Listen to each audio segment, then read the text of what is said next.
Imagine you're at a theater. You get your ticket and your popcorn and sit down. The room dims and the screen lights up. But you don't see the design that we associate with classic widescreen cinema. Instead, it looks like someone turned the room on its side. Monolithic in shape and scale, there it is, a vertical movie screen. That's right, today we are asking the question, is vertical filmmaking the future of cinema? At the very least, will we see the use of vertical content on legitimate streaming platforms? Based on the number of TikTok users in the world, I'd say that people are no longer turned off by the idea of watching a vertical movie or TV show. But before we talk about the vertical aspect ratio, let's talk about what aspect ratios are. Aspect ratio is the relationship between width and height of an image. It's usually written as two numbers separated by a colon or an X. For instance, this screen you're watching is 16 by 9. Of course, this isn't the first time the world has seen radical changes in aspect ratio based on how content was being consumed. Originally, silent films were 4:3, and television followed suit. The only reason we even have widescreen in theaters is because home television viewing was destroying movie theater ticket sales. To fight against that trend, special theaters called Cineramas offered this extremely wide picture created by projecting 3 standard 35mm images side by side onto a giant curved screen. Eventually, they figured out how to squish all that down into one 35mm strip to be projected called CinemaScope. And they even invented a new way to shoot with the camera and run the film across the camera gate horizontally to achieve a higher quality widescreen, which they called VistaVision, the ultimate in film presentation.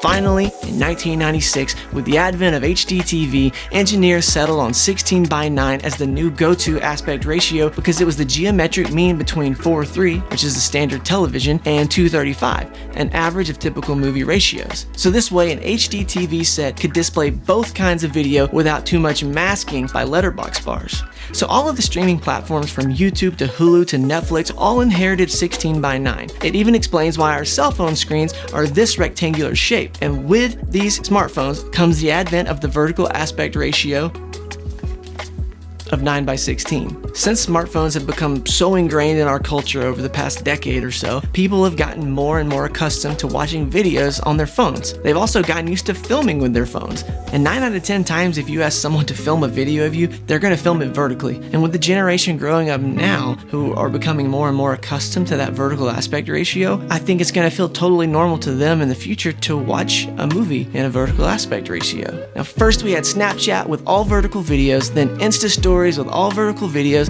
and now the leader of them all, TikTok. And it's because of TikTok that we took the plunge and asked ourselves if we were up to the challenge. Can we create cinematic, engaging, beautifully composed short films in the 9:16 vertical aspect ratio? And the answer is yes! Make me believe it! Yes! Yes! Yes! Yeah! For one, this whole concept really pushed us to get outside of the box, literally, and to get more creative with our content. Not to mention, we now have over 122,000 followers on TikTok who all seem to feel the same way. They're hungry for quality vertical content. Personally, I'd love to see a vertical superhero film. Look at the Snyder Cut. They already made it taller by filming it in 4:3. Sometimes widescreen can make these larger-than-life heroes look smaller on screen. Think about how we see these characters in comic books. They're often vertically composed. So now that we understand a little bit about aspect ratios, here's what I've learned so far after producing vertical short films for most of this year. One of the pros is that vertical content takes up more real estate on your phone screen. So if someone is scrolling on Instagram, they're more likely to see and stop for your video because it's just literally taking up more space. Now, when making vertical content, you want to consider how you can create movement from top to bottom, as opposed to, side to side when you're usually filming horizontally. Whether that's a shot like this from Damien Chazelle's The Stunt Double, where the stairs move the subjects up and down the frame, or a shot like this from our recent TikTok series, where the blocking and focus pull draws the viewer's attention from top to bottom of frame. You always want to use the available space. Layer your action. Single out a specific detail.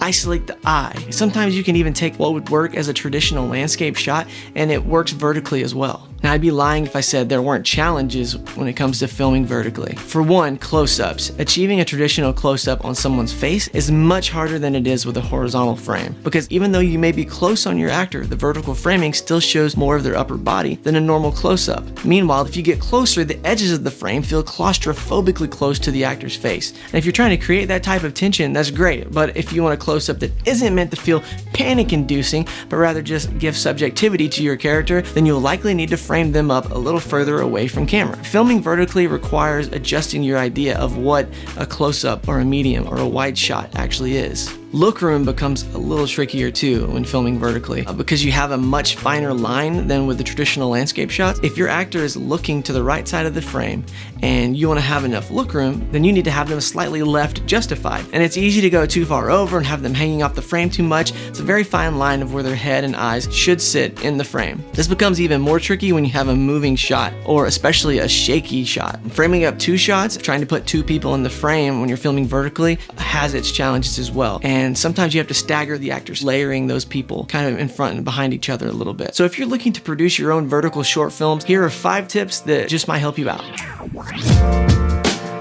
First of all, if you're going to film vertical with a DSLR, be sure to turn the camera sideways and film that way. Of course, you could film landscape and crop in, but you aren't utilizing your camera sensor to its fullest ability, and you're losing a ton of pixels that could be making your image much sharper looking. If you can afford a cheese plate cage, this is super helpful and makes it so you can rig your camera on its side and actually put it on a tripod properly. There are also tripod options that will turn sideways for vertical shooting. Now, because of the slimmer field of view, you may have to practice a camera move multiple times in order to keep your actor in frame the way you want. Distance yourself a bit more than you normally would because you can always crop in. And finally, even though you're filming vertical, you can still use the rule of thirds to frame up your subject. And that really helps with that issue of look room I was talking about earlier.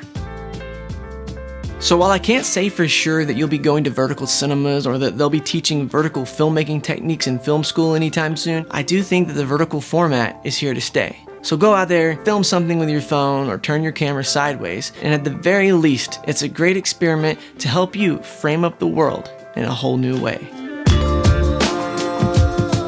Hey guys, thanks for watching. This video doesn't have any sponsors or anything like that, so if you'd like to support us, subscribe to the channel, hit the notification bell, share this video with a friend who might like it. We appreciate the support. See you in the next video.